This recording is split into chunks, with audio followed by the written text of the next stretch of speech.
Okay, so one of the first things we need to do is remove our wheel.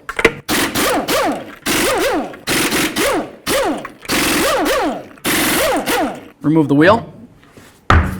Okay, so now we're just going to spray down the area with some penetrant. I'm going to go right inside here, just like this. Right there, there. And then over on this side, the area that holds the brake hose on. We'll let that sit and do its job. Okay, so next we're going to take off the mount for our ABS wire.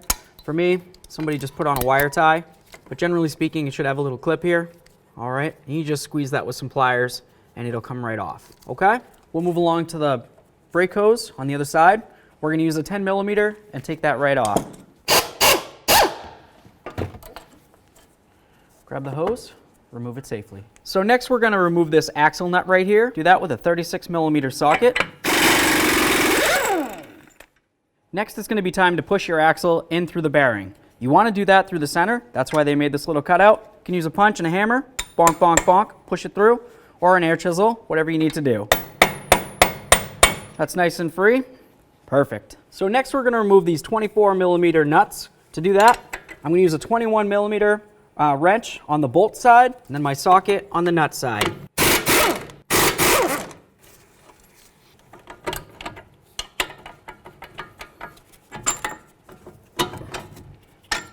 All right, so let's grab onto this and separate the two.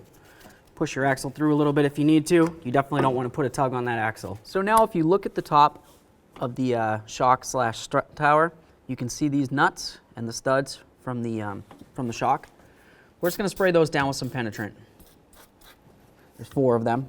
Okay, so let's get this out of the way. To do that, I'm going to use my little forky tool. Lift right up on it. We'll get that out of the way. Now we're going to use our 13 millimeter and we're going to get these nuts off of here. There's not very much room, but you can do it. I usually start with these front ones, then I work my way to the rear, and as the shock starts making its way down, it creates plenty of room to get in here. That nut off of there. All right, so we've got our last nut on there, just a couple threads. At this point, I'm going to wiggle the shock around. It moves, it's ready. I'm going to hold it up, get this nut off of here real quick. There it is.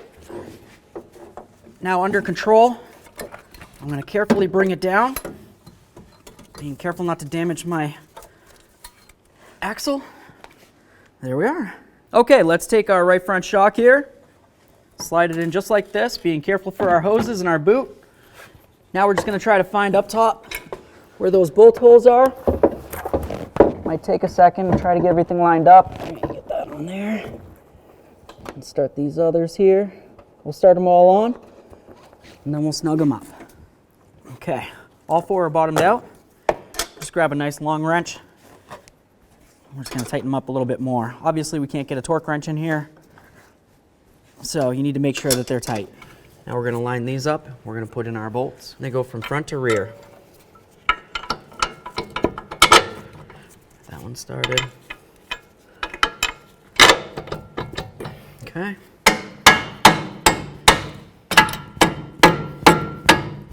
All right, so we'll take our nuts here, start them on there. Let's bottom them out.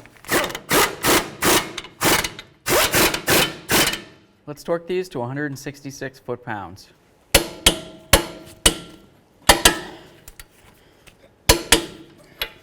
Torqued. Okay, so we have our ABS wire. We need to make sure that you re-secure it. No matter what, it needs to be secured. I'm just going to use a wire tie because that's what I have. If you have the original clip, that would be optimal. Make sure that it's definitely not able to flop around and get caught in the wheel. Trim off the excess. Nice. All right, so we have our brake hose. Slide it through this groove. Take your little bolt, put it in through there. Your brake flex hose also has to be secured. Nice and tight. So take your axle nut, start it on there. We're just going to tighten this until it stops. We don't want to keep going past that point because we're going to torque it. So let's torque this axle nut to 258 foot-pounds. To hold the wheel from spinning, or to hold the rotor and everything from spinning, I just use a long pry bar through the lug studs.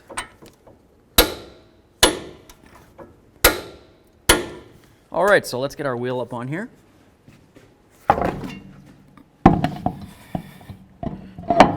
Start a couple of these lug nuts so the wheel can definitely not fall off and potentially hurt us. We'll get all these on and bottom them out, and then we'll torque them to manufacturer's specification.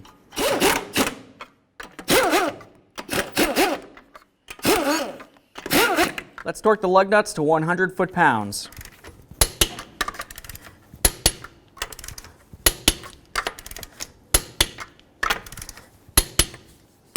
Torqued.